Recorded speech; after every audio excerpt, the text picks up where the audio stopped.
ফজলুল হক মহিলা কলেজের দ্বাদশ শ্রেণীর শিক্ষার্থীদের স্বাগতম।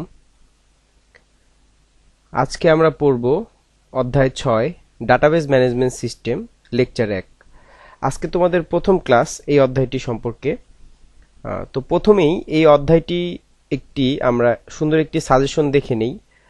তার আগে আমি কিছু বলতে চাই যে এই অধ্যায়ে যে কয়টি প্রশ্ন এখন দেওয়া হবে সাজেশন আকারে, এগুলো বাসায় তুমি নোট করে পড়বে, প্রত্যেকটি প্রশ্ন নোট করে পড়বে। এখানে আমি প্রত্যেকটি প্রশ্নের উত্তরই দিয়ে দিব। আর তোমরা তো জানোই যে এই ক্লাসগুলো, এই লাইভ ক্লাসগুলো তুমি তোমার ওয়ালে শেয়ার করে রাখো, যাতে পরবর্তীতে আবার দেখতে পারো, সেটা করতে পারো। তো শুরু করা যাক। তো আজকে আমরা ষষ্ঠ অধ্যায় সম্পর্কে আলোচনা করব। তার আগে আমরা একটা সাজেশন দেখে নিই, যেই সাজেশনটি তুমি বাসায় নোট করবে এবং বাড়ির কাজ থাকবে। এই প্রশ্নগুলো আমার সবগুলো ভিডিও লেকচার দেখলে বা চ্যাপ্টারটি শেষ হলে তুমি এই প্রশ্নগুলোর উত্তর পেয়ে যাবে সবগুলোই।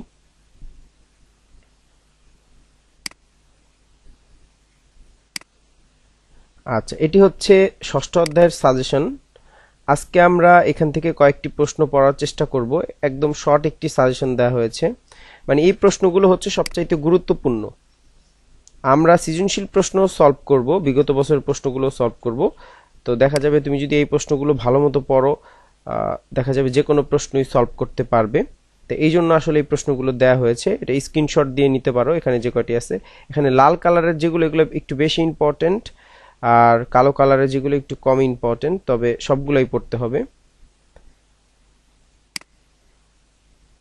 তো তোমরা সবাই জানো মনে হয় যে এবছর থেকে বোর্ডের একটি নির্ধারিত বই রয়েছে, মানে নতুন একটি বোর্ডের বই রয়েছে। সেটি আমরা একটু দেখে আসি। ষষ্ঠ অধ্যায়ের এটি হচ্ছে বোর্ড বই, ষষ্ঠ অধ্যায়ের বোর্ড বই এটি। তো আমি এই বোর্ড বই সম্পর্কে আলোচনা করার আগে আমি আমাদের আগের যে বইগুলো ছিল সেগুলো সম্পর্কে সেম টপিকগুলো একটু আলোচনা করে আসি, যাতে তোমাদের জন্য সুবিধা হবে।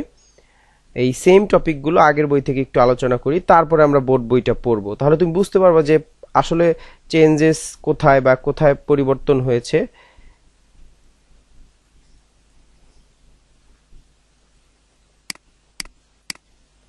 আমাদের প্রথম প্রশ্ন যেটি পড়তে হবে সেটি হচ্ছে ডাটাবেস কি। এই ডাটাবেস খুব ইজি একটি বিষয়। এখানে খেয়াল করো, আমি আগে একটু ডাটাবেসের তোমার রিয়েল লাইফ এক্সাম্পল দিই, তারপর আমরা সংজ্ঞা পড়ি।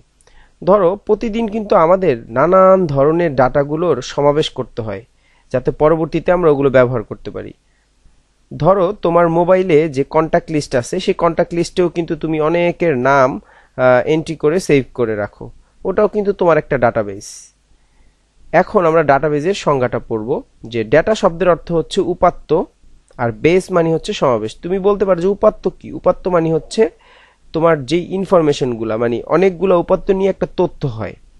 একটু আমরা বুঝতে পারছি হয়তো। ওই যে উপাত্ত মানে কি, অনেকগুলা উপাত্ত নিয়ে একটি তথ্য। একটা এক্সাম্পল দিয়ে যদি আমি যদি বলি যে জামিল থাকে কোথায়? ঢাকায়, এবং তার ফোন নাম্বার 019। এই যে আমি একটি কথা বললাম, এই পুরাটা হচ্ছে একটি তথ্য, কিন্তু জামিল, তারপরে 019, ঢাকা, এগুলো হচ্ছে উপাত্ত। তাহলে ডেটা শব্দের অর্থ হচ্ছে উপাত্ত, এবং বেস মানে হচ্ছে সমাবেশ।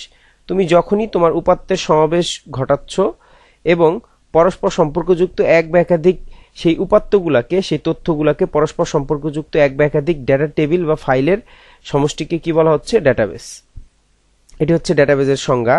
যে ডেটা শব্দের অর্থ হচ্ছে উপাত্ত এবং বেস শব্দের অর্থ হচ্ছে ঘাঁটি বা সমাবেশ, পরস্পর সম্পর্কযুক্ত। এই লাইনটা ইম্পর্টেন্ট, পরস্পর সম্পর্কযুক্ত কথাটা একটু বুঝাই। ধরো তোমার একটি স্কুল রয়েছে, সেই স্কুলে শিক্ষার্থীদের তথ্য, তারপর হচ্ছে গিয়ে শিক্ষকদের তথ্য, কর্মচারীদের তথ্য, বেতনের তথ্য, নানান ধরনের তথ্য। ওই তথ্যগুলোকে তুমি যদি লিপিবদ্ধ করে রাখো বা আলাদা একটা জায়গায় সমাবেশ করে রাখো, তাহলে দেখা যাবে যে প্রত্যেকটা তথ্য কিন্তু একটা আরেকটার সাথে সম্পর্ক। যেমন যার রোলের সাথে অন্য আরেকটা টেবিলের সম্পর্ক হতে পারে। রোলের সাথে রেজাল্টের টেবিল, রোল 1 কি রেজাল্ট করছে, রেজাল্ট তার ফলাফলের আলাদা একটা টেবিলে রাখছো, আর তার রোল হচ্ছে তার স্টুডেন্ট টেবিলে তার রোল আছে, আর আরেকটা টেবিলে ধরো যে তার ফলাফল আছে। এখন তো আমি যদি জিজ্ঞেস করি যে রোল 1 কি ফলাফল করেছে, তুমি অবশ্যই রেজাল্ট টেবিলে যাবা। মানে এক কথায় ধরো তুমি একটা খাতার মধ্যে তোমার স্টুডেন্টের রোল নাম্বার, টোন নাম্বার সব এগুলো রেখে রাখলা, আর একটা খাতায় তার রেজাল্ট লিখে রাখলা, তাহলে একটার সাথে আরেকটা কিন্তু সম্পর্কিত। সেটাই হচ্ছে যে পরস্পর সম্পর্কযুক্ত এক বা একাধিক ডেটা টেবিল বা ফাইলের সমষ্টি হচ্ছে ডেটাবেস। আশা করি বুঝতে পারছো। এরপরে হচ্ছে এই ডেটাবেসের সুবিধা এবং উপাদানগুলো আমি একটু যদি দেখি। ডেটাবেসের সুবিধা কি, এই যে তুমি যে একটা জায়গায় তথ্য উপাত্তগুলো সমাবেশ করে রাখলে এবং পরস্পর সম্পর্কযুক্ত করে রাখলে, এতে কি সুবিধা হচ্ছে, অতি দ্রুত তুমি ডেটাগুলো উপস্থাপন করতে পারলা, অত্যন্ত দক্ষতার সাথে ডেটা পরিচালনা করতে পারলা, মানে সহজ হলো জিনিসগুলো। সংরক্ষিত ডেটা এলোমেলো থাকলে কিন্তু এই জিনিসগুলো সম্ভব হচ্ছিল না, মানে তোমার খুঁজে পেতে কষ্ট হতো। সংরক্ষিত ডেটাকে পরবর্তীতে আপডেট, নতুন কোন স্টুডেন্ট আসলো তার নাম এন্ট্রি করা, কোন স্টুডেন্ট চলে গেল তার নাম বাদ দেওয়া, নতুন কোন এমপ্লয়ি আসলো তার নাম এন্ট্রি করা, তার বেতন এন্ট্রি করা, তার নাম বাদ দেওয়া, এই যে আপডেট করা যাবে এরকম। ডেটাবেজের তথ্যসমূহকে প্রয়োজনে অ্যাসেন্ডিং এবং ডিসেন্ডিং অর্ডারে, অ্যাসেন্ডিং, খেয়াল করো, অ্যাসেন্ডিং হচ্ছে ছোট থেকে বড়, মানে 1 2 3 4 5 6 7 8 9 10, এই যে আমি ছোট থেকে আস্তে আস্তে 1 এর পরে 2 2 এর পরে 3। আর ডিসেন্ডিং মানে হচ্ছে বড় থেকে ছোট বলো, যে কি 10 9 8, এটা এইভাবেও সাজাতে পারবা। অল্প সময়ে ডাটার বিন্যাস ঘটানো যায়, এগুলো হচ্ছে সুবিধা, আমরা আশা করি পারবো এগুলো। এরপর হচ্ছে ডেটাবেজের বিভিন্ন উপাদান, এই যে আমরা যে একটা ডাইরেক্ট একটা চলো একটি ডেটাবেস দেখিয়ে আসি। ধরো এটি একটি ডেটাবেস, অর্থাৎ এই যে তুমি আমাকে বলতে পারো যে আপনি তো এতক্ষণ বলছেন যে খাতা কলমে লিখে রাখছি, এখন কি আর খাতা কলমে লেখে না, এরকম বিভিন্ন সফটওয়্যার পাওয়া যায়। সফটওয়্যারগুলোতে একটু পরে আমরা এগুলোর নাম জানবো। এই সফটওয়্যারগুলোতে তুমি কি করতে পারবা, তোমার আইডি, নাম, job title, department, address, joining, এইভাবে তুমি ডাটাগুলো এন্ট্রি করে রাখতে পারবা। যেমন তুমি এখানে লিখতে পারতা রোল, নেম, অ্যাড্রেস, এরকম। এখন এই সফটওয়্যারটা একটু পরে আমরা দেখবো, এগুলোর প্র্যাকটিক্যালও দেখবো, সমস্যা নাই। তো এখানে দেখতে পাচ্ছ যে একটা টেবিলের মতন এই ডাটাগুলো কিভাবে এন্ট্রি করা আছে, পুরো একটা টেবিলের মধ্যে সুন্দর করে কতগুলো এই যে কলাম, এই যেগুলোকে বলে কলাম, লম্বা লম্বা যেগুলো বিল্ডিং এর যেরকম কলাম থাকে লম্বা লম্বা, এরকম এই যে লম্বা লম্বা যেগুলো এগুলো কলাম। আর এই যে এগুলা আড়াআড়ি যেগুলো, এই যে আড়াআড়ি যেগুলা, এই যে তোমাদের আরেকটা জিনিস বলি, তোমরা যখন বলো যে লেখা ছোট দেখা যায় লাইভ ক্লাসগুলোতে, তোমরা লম্বা লম্বি ধরো কেন ফোন নাম্বার, মানে মোবাইলটা তুমি যদি একটু রোটেশন অন করে, তোমার স্ক্রিনের নোটিফিকেশন রোটেশন অন করে তুমি যদি আড়াআড়ি ধরো, তাহলে কিন্তু একটু বড় লাগবে লেখাগুলো। তো যাদের এটা সমস্যা তারা এটা করতে পারো। আর আমি যেটা বলতেছি, এখানে যে ডাটাগুলো আমরা সমাবেশ করে রাখা হয়েছে, তো এখানে কিন্তু দেখা যাচ্ছে যে একটা টেবিল, এই টেবিলের লম্বা লম্বা যেগুলা এগুলাকে বলে কলাম, আর এই যে সারি, এই যে এরকম যেগুলো এগুলাকে বলে সারি। এই যে এটা একটা সারি পুরা, তারপরে এইটা পুরো একটা সারি। এখানে দেখো কয়টা সারি আছে, 1 2 3 4 5 6 7 8 9 10 11টা সারি আছে। তা আসো এখন একটু জিনিসগুলো দেখি। এই যে কলামগুলা না, এই কলামগুলার এই দেখো, এই যে আমি যদি বলি, এই যে ডাটাবেজের দেখো এই একটা খোপ, এই একটা খোপ, এই যে প্রত্যেকটা আলাদা আলাদা যে খোপের মতন, এই প্রত্যেকটা একটা হচ্ছে সেল। এখন এই সবগুলা সেলের একটা হেডিং আছে, দেখো এই যে এই কলামটার হেডিং কে নেম, ঠিক আছে, পুরা এই কলামের হেডিং কে জব টাইটেল, পুরা এই কলামের হেডিং কে ডিপার্টমেন্ট। তাহলে এই যে উপরের যে হেডিং গুলো অর্থাৎ কলামের যে নামগুলো, এগুলো হচ্ছে ফিল্ড। তাহলে কলামের যে হেডিং বা এই নামগুলোকে কি বলা হচ্ছে, এক একটি ফিল্ড। আর রেকর্ড কোনগুলো, এই যে দেখো এই যে পুরা বক্সটা, এটা হচ্ছে একটা রেকর্ড। তার মানে এই যে এই বক্সগুলো, এই ছোট ছোট বক্সগুলোকে বলা হচ্ছে ফিল্ড, আর এই বড় এই শাড়িটাকে রেকর্ড বলা হয়। তাহলে বলতে পারো কলামের হেডিং ইকুয়াল টু ফিল্ড, আর এই রো বা এই যে সারি ইকুয়াল টু রেকর্ড, এইটাকে একটা রেকর্ড। এখন আমাকে একটু বলো তো, দেখো তো, এই যে আমি বলছি এক একটা খোপ, এই একটা খোপ, এই একটা খোপ, এই প্রত্যেকটা খোপ এক একটা ফিল্ড। এখানে কয়টি খোপ আছে, একটি, দুটি, আচ্ছা সরি, এখানে একটি, দুটি, তিনটি, চারটি, পাঁচটি, ছয়টি। দেখো এই 6টি খোপ মিলিয়ে কিন্তু একটা রেকর্ড। তাহলে কি আমরা বলতে পারি না যে অনেকগুলা ফিল্ড নিয়ে একটি রেকর্ড হয়? এই যে কতগুলো ফিল্ড নিয়ে হয় একটি রেকর্ড না? এখন তুমি বলতে পারো এই ফিল্ডগুলো আবার কি নিয়ে হয়?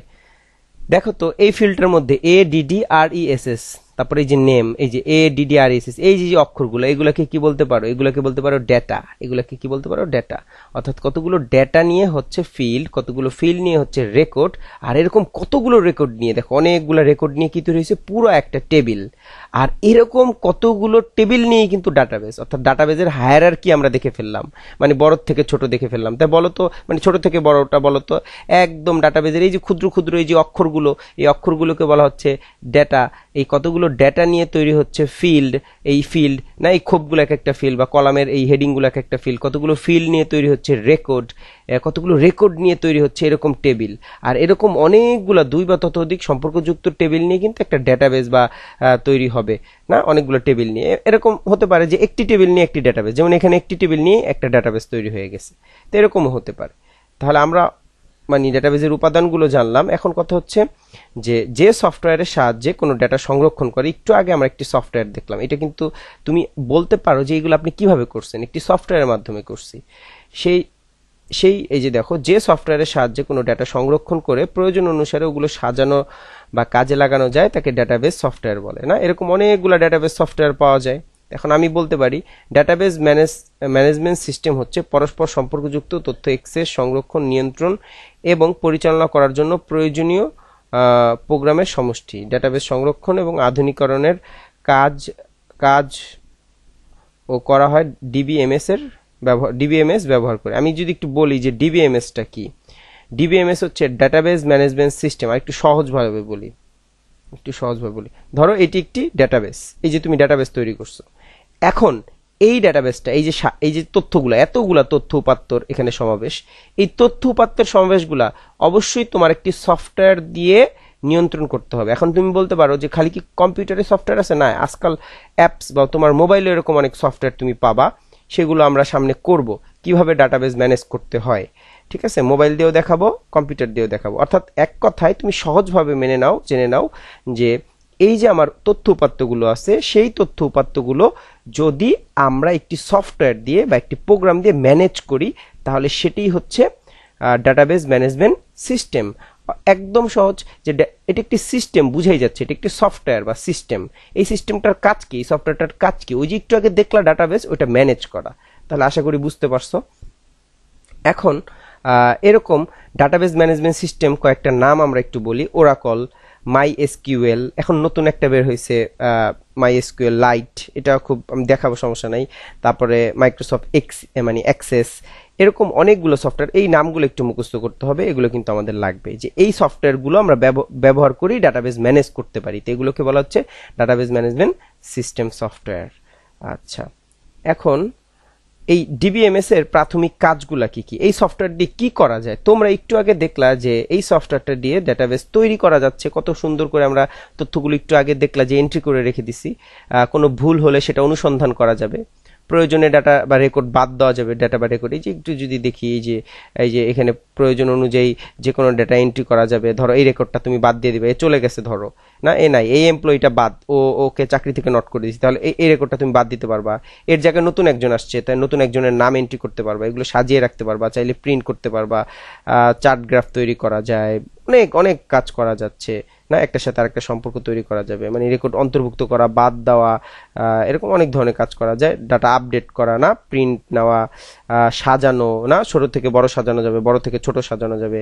এই যে একটু আগে যেটা দেখলাম আমরা, এখানে কিন্তু দেখা গেছে 1 2 3 আকারে আছে, তুমি চাইলে এই আইডিটা 11 12 এই আকারেও সাজাতে পারবা। সেই জন্য বলছে যে সাজানোর কথা, সাজানো যাবে, মানে উল্টা করে, মানে অ্যাসেন্ডিং ডিসেন্ডিং অর্ডারে তুমি সাজাতে পারবে। তো এরকম ইভেন তুমি এগুলোকে পাসওয়ার্ড দিয়ে দিতে পারবো, ওই ডাটার মধ্যে কেউ ঢুকতে পারবে না। তুমি ইচ্ছা করলে এমনও করে দিতে পারবা যে শুধুমাত্র ঢুকতে পারবে, কিন্তু সে কোনো এডিট করতে পারবে না, মানে কোনো কিছু চেঞ্জ করতে পারবে না। ধরো এমন ফেসবুকে যদি এমন হইতো যে অন্য কেউ তোমার আইডিতে ঢুকতে পারতো, কিন্তু তোমার কোনো কিছু চেঞ্জ করতে পারবে না, সে পোস্ট দিতে পারবে না, এমন একটা ফিচার হলে মনে হয় ফেসবুক ভালোই করতো না। দেখা যাক সামনে দেয় কিনা ফেসবুক। তার মানে এক কথায় তুমি নিরাপত্তা বিধান দিতে পারবা এই সফটওয়্যারগুলোর মধ্যে, ডুপ্লিকেসি কমানো যাবে, একই ডাটার পুনরাবৃত্তি তুমি সেটা নিয়ন্ত্রণ করতে পারবা। তো এরকম অনেকগুলো প্রাথমিক কাজ আছে, এগুলো একটু দেখো, চাইলে তুমি স্ক্রিনশট দিয়ে নিতে পারো, এগুলো বাসায় পড়বে। এরপর হচ্ছে রিলেশনাল ডাটাবেস ম্যানেজমেন্ট সিস্টেম। আচ্ছা, এখন একটু আগে যে দেখলা এই যে সফটওয়্যারগুলোর নাম বলছে, অর্থাৎ ডাটাবেজ ম্যানেজমেন্ট সিস্টেম, এই যে দেখো ডাটাবেজ ম্যানেজমেন্ট সিস্টেম ডিবিএমএস, এটার সাথে একটা আর যুক্ত হলো, আর দিয়ে বুঝাইছে রিলেশন। তাহলে আমি যদি বলি যে বর্তমানে ম্যাক্সিমাম ডিবিএমএস সফটওয়্যারগুলো দিয়েই আমি সম্পর্ক তৈরি করতে পারবো একটা টেবিলের সাথে আর একটা টেবিলের। এখানে ধরো আমরা একটা টেবিল দেখতে পাচ্ছি, আচ্ছা এটা তো মাইক্রোসফট অ্যাক্সেস না, এই যে মাইক্রোসফট অ্যাক্সেস বা এই যেই সফটওয়্যারটা দিয়ে এই টেবিলটা তৈরি করা হয়েছে, এরকম ওই সফটওয়্যারটা দিয়ে আরো অনেক টেবিল তৈরি করা যাবে এবং ওই টেবিলগুলোর একটার সাথে আরেকটার সম্পর্ক তৈরি করা যাবে। তাহলে আমরা কি বলতে পারি না যে মাইক্রোসফট অ্যাক্সেস একটা ডিবিএমএস সফটওয়্যার প্লাস সে একটি আরডিবিএমএস সফটওয়্যার, অর্থাৎ রিলেশনাল ডাটাবেজ ম্যানেজমেন্ট কি সিস্টেম না, অর্থাৎ এই যে রিলেশনাল ডাটাবেজ ম্যানেজমেন্ট সিস্টেম, অর্থাৎ ডাটাবেজে একাধিক টেবিল, ওই যে একটু আগে দেখলাম একটা টেবিল দেখছি, কিন্তু এখন কি বলতেছে একাধিক টেবিল একটি নির্দিষ্ট ফিল্ডের, এই যে প্রাইমারি কি ফরেন কি এগুলো আমরা নেক্সট ক্লাসে জানবো, আগে আমি এগুলো আলোচনা করব না। তারপর যদি একটু বলো যে প্রাইমারি কি মানে কি, কোনো ফিল্ডের ডাটার মান যদি ইউনিক হয় সেটাকে বলে প্রাইমারি কি। একটা টেবিলের প্রাইমারি কি যদি অপর একটা টেবিলে ব্যবহার করা হয় তাহলে তাকে ফরেন কি বলে চাইনিজ ভাষা বলতেছেন, বুঝি না। এই জিনিসগুলো আমরা প্র্যাকটিক্যালি দেখবো, তুমি আপাতত এটা একটু এটা না পড়লে হবে, এটা আপাতত এটা দরকার নেই, আমরা যখন প্র্যাকটিক্যাল দেখবো অটোমেটিক বুঝে যাবা। ডাটাবেজে একাধিক টেবিল একটি নির্দিষ্ট ফিল্ডের উপর ভিত্তি করে ভিত্তি করে সম্পর্ক স্থাপন করাই হলো রিলেশনশিপ। এটা একটু আগে বললাম না, একটা তারপর রিলেশন করা ডেটা টেবিলের সমন্বয়ে গঠিত ডেটাবেজে রিলেশনাল ডেটাবেজ বলে। আধুনিক ডেটাবেজের সফটওয়্যার বলতে সাধারণত রিলেশনাল ডেটাবেজ ম্যানেজমেন্ট সিস্টেমকে বোঝায়। আমি একটু আগে বললাম যে যত ডেটাবেজ ম্যানেজমেন্ট সিস্টেম আছে আধুনিক সবগুলোর মধ্যেই কি রিলেশনশিপের এই সুবিধাটা আছে, তুমি করতে পারবা। সেজন্য এই আগে যেগুলো পড়ছো যে মাইক্রোসফট অ্যাক্সিস, তারপর হচ্ছে ওরাকল, তারপর মাই এসকিউএল, এগুলো সবগুলা যেমন আরডিবিএমএস, এই যে আরডিবিএমএস সেগুলো তেমনি এগুলো হচ্ছে ডিবিএমএস। আশা করি বুঝতে পারছি। এরপর হচ্ছে ওই একই জিনিস রিলেশনাল ডাটাবেজ ম্যানেজমেন্ট সিস্টেমের ব্যবহার, মানে এক কথায় তুমি যতগুলো সফটওয়্যারের নাম বললাম সবগুলোর মধ্যেই কিন্তু রিলেশনশিপ করা যাচ্ছে দুই বা ততোধিক টেবিলের মধ্যে, তো সবগুলোই কিন্তু আরডিবিএমএস। এখন এই সফটওয়্যারগুলোর অ্যাপ্লিকেশন কোথায়, ব্যবহার কোথায় করা যায়, তুমি যে কোনো ব্যাংক বিমা মানে প্রতিষ্ঠানে যাবে, তাদের যে পুরো গ্রাহকের ইনফরমেশনগুলো, গ্রাহক কত টাকা রাখলো, কত টাকা বের করলো, এই যে তাদের প্রচুর পরিমাণে ডাটাবেজ নিয়ে কাজ করতে হয় এবং সেগুলোকে ম্যানেজ করতে হয় না। এখন যেই সফটওয়্যারটা দিয়ে ম্যানেজ করে সেটাই কিন্তু ডাটাবেজ ম্যানেজমেন্ট সিস্টেম বা রিলেশনাল ডাটাবেজ ম্যানেজমেন্ট সিস্টেম। তাই অর্থাৎ ব্যাংক বিমা প্রতিষ্ঠানে ব্যবহার করে, এরকম হাসপাতালে রোগীদের রেকর্ড সংরক্ষণের জন্য ব্যবহার করে, তারপরে রেলওয়েতে টিকিটিং, রেলগাড়ির শিডিউলিং এর ক্ষেত্রে ব্যবহার করে, কোন ট্রেনটা কখন আসবে, কোনটার পরে কোনটা যাবে, কার টিকিট কোনটা। এই যে এয়ারলাইন্স টিকিটিং, তুমি যখন একটা জায়গাতে বিমানের যে টিকিট বা ফ্লাইট শিডিউলিং, কোন ফ্লাইটের পরে কোন ফ্লাইটে আসবে। শিক্ষা প্রতিষ্ঠান, তোমার স্কুল কলেজ যেগুলো আছে সেগুলোও কিন্তু এই ডাটাবেজ ব্যবহার করে। তোমার স্কুলেও গিয়ে দেখো যে ডাটাবেজ ব্যবহার, যদিও এখন একটু কম, অনেকেই ম্যানুয়ালি করে, কিন্তু আস্তে আস্তে কিন্তু সবাই আধুনিক হচ্ছে, সবাই কিন্তু এই সফটওয়্যারগুলো মানে ব্যবহার করছে, সবারই আলাদা আলাদা ডাটাবেজ আছে। বৃহৎ প্রতিষ্ঠানে কর্মীদের রেকর্ড সংরক্ষণে, ই কমার্সে খুব ইম্পর্টেন্ট, ই কমার্স কিন্তু বর্তমানে খুব জনপ্রিয়, অনেকগুলো ই কমার্স সাইট আছে। এই করোনার মধ্যে তো মানে এই প্যান্ডেমিকে তো আরো বেশি ই কমার্স সাইটগুলো পপুলার হয়ে গেছে, যে তুমি বাসায় বসে অর্ডার দিলে তারা তোমার বাসায় ডেলিভারি করে দিয়ে যাচ্ছে, তুমি বাসায় বসে সবকিছু কেনাকাটা করতে পারতেছো। তো ই কমার্স সাইটগুলোও কিন্তু তাদের সব ডাটাগুলোকে ম্যানেজ করে এই রিলেশনাল ডাটাবেজ ম্যানেজমেন্ট সিস্টেমের মাধ্যমে। জনসংখ্যা, এই যে আদমশুমারি যে হয়, ভোটার তালিকা হয়, এগুলোও কিন্তু সরকার বিভিন্ন ডাটাবেজ ম্যানেজমেন্ট সিস্টেমের মাধ্যমেই কিন্তু এগুলো তৈরি করে থাকে। তা সরকারি গুরুত্বপূর্ণ মন্ত্রণালয় সংস্থা কাজ করে, বড় প্রতিষ্ঠান, এগুলো আমরা পারবো, আশা করি স্ক্রিনশট দিয়ে নাও, বাসায় পড়বে এগুলো। এরপরে হচ্ছে ডাটাবেজ।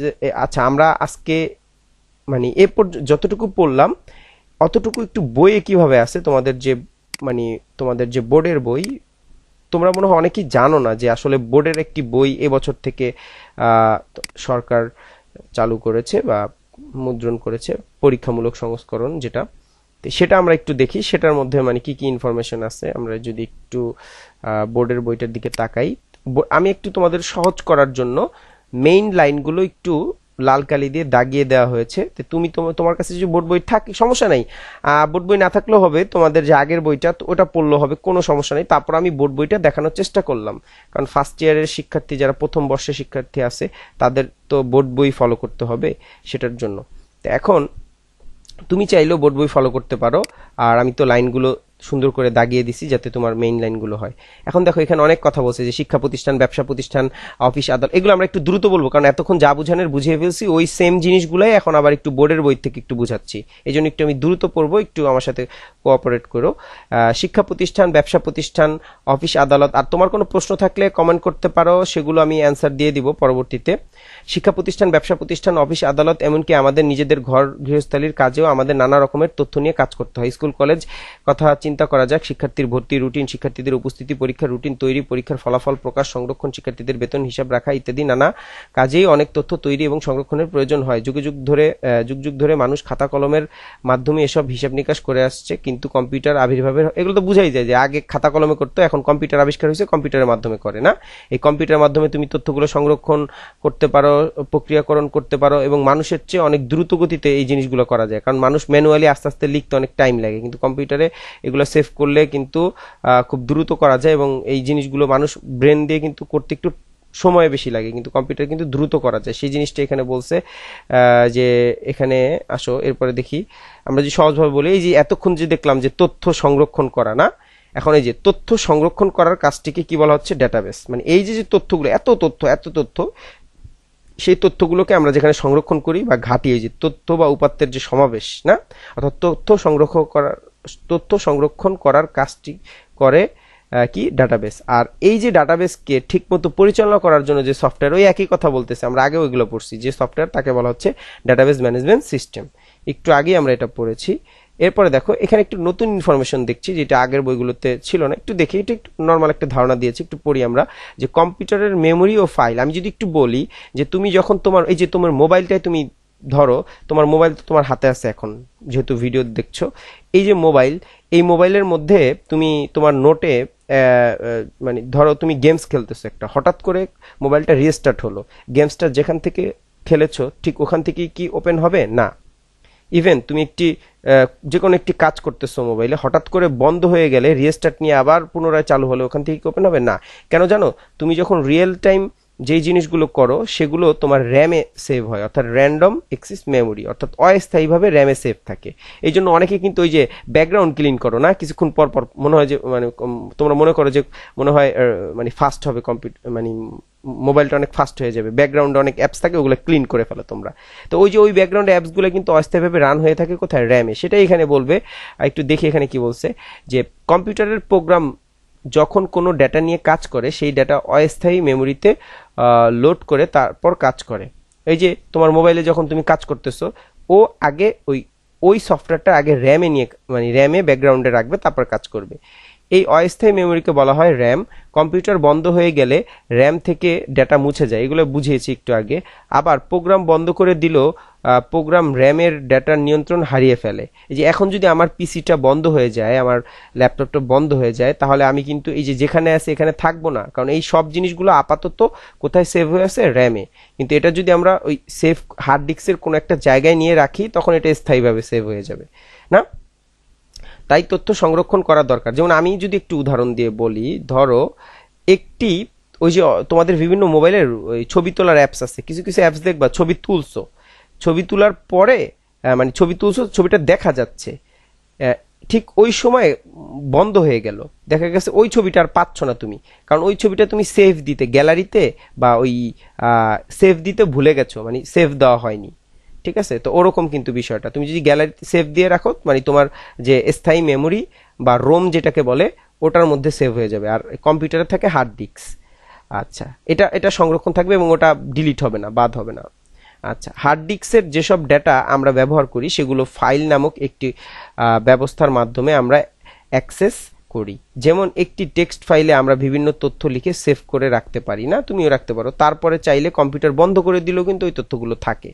যখন আবার কম্পিউটার চালু করি তখন চাইলে সেই ফাইলটা খুলে আবার সেই তথ্যগুলো দেখতে পারি। বিষয়গুলো হচ্ছে এরকম। তো এরপরে একটু দেখি এখানে কি বলছে। এভাবে তথ্য, যে এত এখানে একটু হাবিজাবি বলছে, এরপর একটু রিডিং করো তোমরা চাইলে। এভাবে তথ্য ব্যবস্থাপনার কাজটি বেশ জটিল ও প্রোগ্রামারদের জন্য পরিশ্রম সাধ্য হয়ে যায়। ডাটাবেস ম্যানেজমেন্ট সফটওয়্যারে এই কাজটি খুব সহজেই করা যায়। মানে যে ডেটা এন্ট্রি থেকে শুরু করে, ডাটাগুলো রাখা থেকে শুরু করে, একটার সাথে আরেকটা সম্পর্ক করা থেকে শুরু করে, বা তুমি যে ডাটাগুলো রাখলা সেগুলো থেকে, ধরো 10,000 স্টুডেন্টের একটা ডাটা রেখে দিলা, এবং ফোন নাম্বার রেখে দিলে এবং রেজাল্ট রেখে দিলে। এখন দরকার হচ্ছে করিমের ফোন নাম্বার তোমার দরকার, তাহলে কি তুমি যদি ম্যানুয়ালি ভাবে রাখো বা করো, এটা কিন্তু তোমার ওই 10,000 জন কোথায় আছে করিম এটা পুরাটা খুঁজে বের করে কিন্তু অনেক সময় সাপেক্ষ ব্যাপার।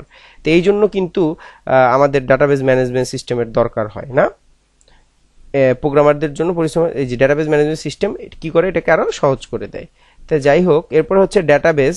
ওই যে এগুলো তো আমরা আগেই পড়লাম, তারপর আবার একটু দেখি। আক্ষরিক অর্থে ডাটাবেজ হচ্ছে ডেটার সমারোহ, যেখানে অনেক ডেটা থাকে। তবে সফটওয়্যার জগতে ডাটাবেজ হচ্ছে এই যে একটা কথা, সাধারণ অর্থে ডাটাবেজ হচ্ছে ডেটার সমাবেশ, কিন্তু সফটওয়্যার জগতে ডাটাবেজ হচ্ছে এমন একটি সফটওয়্যার যেখানে প্রচুর পরিমাণ তথ্য একসঙ্গে সংরক্ষণ করা যায়, দরকারি তথ্য বের করা যায়, নতুন তথ্য যোগ করা যায়। এগুলো আমরা বলছি, তথ্য সংরক্ষণ করা, বাদ দেওয়া, এই করা, এগুলো বলছি। প্রয়োজন মতো কোনো তথ্য পরিবর্তন করা, পরিবর্ধন করা বা মুছে ফেলা, মানে একদম ডিলিট করা যায় না। আর আর এই যে কাজগুলো, আর এই যে এতগুলো কাজের কথা বললা, এই মানে এই ডাটাবেসকে সুষ্ঠুভাবে পরিচালনা করার জন্য কিছু প্রোগ্রাম বা সফটওয়্যার মিলিয়ে গঠিত হয় ডাটাবেস ম্যানেজমেন্ট সিস্টেম। ইজি, এই কাজগুলো কে করে, ওই সফটওয়্যারটা করে দেয় তোমাকে। ডাটাবেসকে মোটামুটি দুই ভাগে ভাগ করা যায়, একটা হচ্ছে রিলেশনাল ডাটাবেস, এটা আমরা পড়ছি আগেও, আর একটা হচ্ছে নো এসকিউএল। রিলেশনাল ডাটাবেসে সাধারণত প্রায় 50 বছর আগের, মানে এই কনসেপ্টটা অনেক আগের, তবে এখনো এটি সবচেয়ে বেশি ব্যবহৃত এবং গুরুত্বপূর্ণ ডাটাবেস। তবে আমরা এই যে এখন এটাই ব্যবহার করি। আর নো এসকিউএল, এই এসকিউএল কিন্তু স্ট্রাকচার্ড কুইরি ল্যাঙ্গুয়েজ, আবার বলতেছি স্ট্রাকচার্ড কুইরি ল্যাঙ্গুয়েজ, অর্থাৎ এই এসকিউএল এর মাধ্যমে তুমি ডাটাগুলোকে খুঁজে বের করতে পারবা, টেবিল তৈরি করতে পারবা, টেবিলগুলো ডিলিট করতে পারবা, সবকিছু করতে পারবা। এটাও কিন্তু একটা, এই যে মাই এসকিউএল বা এসকিউএল, এগুলো এটাও কিন্তু একটি ডাটাবেস নিয়ন্ত্রণ, পরিবর্ধন, মানে এটা একটা ল্যাঙ্গুয়েজ, স্ট্রাকচার কুইরি ল্যাঙ্গুয়েজ। এগুলো সম্পর্কে আমরা ডিটেল শিখবো এবং আমরা প্র্যাকটিক্যালও দেখবো, তখন আমরা এগুলো সম্পর্কে ডিটেল আলোচনা করব। আর এই যে এগুলো আমরা একটু দেখলাম। এরপর হচ্ছে রিলেশনাল ডাটাবেস। এই যে দেখো, একটি ডাটাবেস টেবিলে দুটি অংশ থাকে, একটি টেবিলের হেডার এবং একটি টেবিলের বডি। আমরা রিলেশনাল ডাটাবেস কিন্তু ওখানেও আমরা পড়ছি না, একটু দেখি।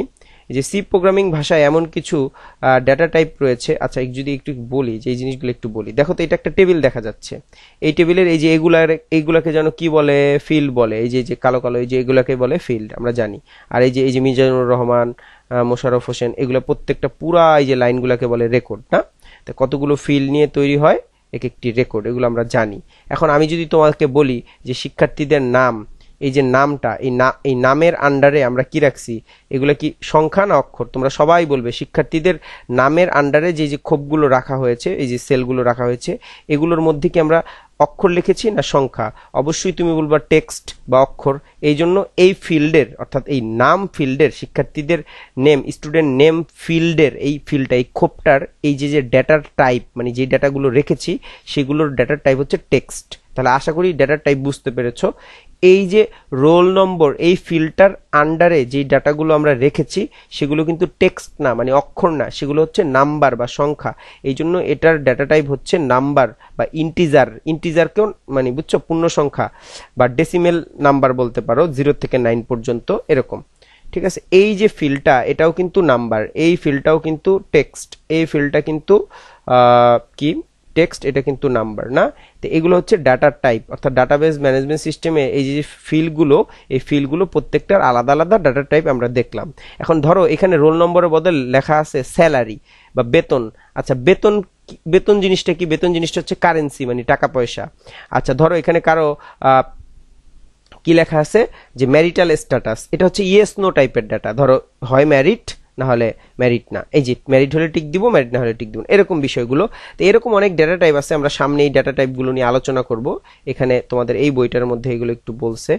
এরপর দেখো, এই যে এই শিক্ষার্থী টেবিলের প্রথম সারিটি হচ্ছে, আচ্ছা এগুলো আমরা দেখে ফেলছি। এই যে উপরের এই যে যেটা একটু দেখলাম, এই যে এটা হচ্ছে টেবিলের এই যে হেডার, আর এই যে টেবিলের বডি। নিচের অংশটাকে পুরাটা, এই যে এখান থেকে এই পর্যন্ত এটা বডি, আর এই যে উপরের এটাকে বলে হেডিং, এটা এখানে বলছে। আচ্ছা, আর এই যে রো কলাম, তো এগুলো আমরা জানি। রেকর্ড কাকে বলে সেগুলো আমরা বলে ফেলছি, রেকর্ড কাকে বলে, ফিল্ড কাকে বলে এগুলো আমরা বলে ফেলছি। আর বর্তমানে সবচেয়ে বেশি জনপ্রিয় এবং বহুল ব্যবহৃত রিলেশনাল ডাটাবেস হচ্ছে কোনগুলো? ওরাকল, এগুলো একটু মুখস্থ করতে হবে। ওরাকল, মাই এসকিউএল, এগুলো আমরা একটু, এই যে এসকিউএল কিন্তু স্ট্রাকচার্ড কুইরি ল্যাঙ্গুয়েজ না, এটা আমরা পূর্ণরূপে আপাতত জেনে রাখো, এগুলো সম্পর্কে ডিটেলস আমরা জানবো। মাইক্রোসফট মানে এসকিউএল সার্ভার, এগুলো অনেক, এই সফটওয়্যারগুলো, তারপরে এই যে মাইক্রোসফট অ্যাক্সেস, এগুলো আমরা আগেই পড়েছি। তারপরে এই যে এসকিউএল লাইট, এটা নতুন, নতুন মানে কি, এটা আগেও আমরা করতাম। এগুলো আমরা দেখবো কিভাবে ইনস্টল করতে হয় এসকিউএল লাইট, কিভাবে এগুলোতে কাজ করতে হয়, এগুলো আমরা দেখবো নেক্সট ক্লাসে। উচ্চারণের সুবিধার জন্য এসকিউএল শব্দটি অনেক সময় সিকিউএল, অনেকে কি সিকিউএল উচ্চারণ করে, তুমি চাইলেও করতে পারো, এসকিউএল বলতে পারো বা সিকিউএল বলতে পারো, দুটোই সঠিক। এসকিউএল শব্দটির পূর্ণরূপ হচ্ছে স্ট্রাকচার্ড কুইরি ল্যাঙ্গুয়েজ। এটা এমসিকিউতে আসবে পূর্ণরূপ, এটা একটু ভালো মতো পড়ে রাখো, স্ট্রাকচার্ড কুইরি ল্যাঙ্গুয়েজ। তাহলে আপাতত আমরা আজকে এ পর্যন্তই পড়লাম, আর এগুলো তো আমরা পড়েই ফেলছি। তাহলে আজকের ক্লাসটা এ পর্যন্তই। সবাই বাড়ির কাজগুলো করো, যেগুলো দেখালাম এগুলো একটু প্র্যাকটিস